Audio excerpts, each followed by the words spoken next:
यह है आरजे कार्तिक की 1 मिनट स्टोरी। ये कहानी एक गांव के किसानों की, जिनसे क्रोधित होकर के इंद्रदेव ने कहा कि अगले 12 वर्षों तक आपके यहां वर्षा नहीं होगी। गांव के किसान बड़े परेशान हुए।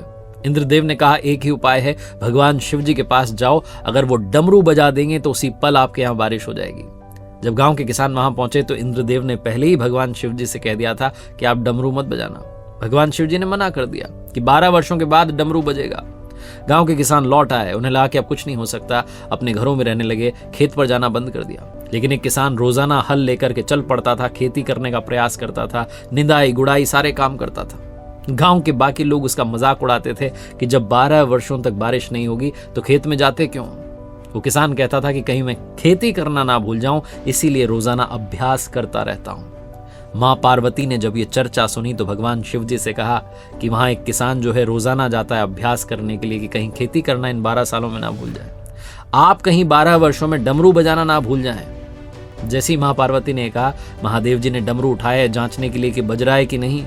डमरू बजा और उसी पल उस गांव में बरसात हुई।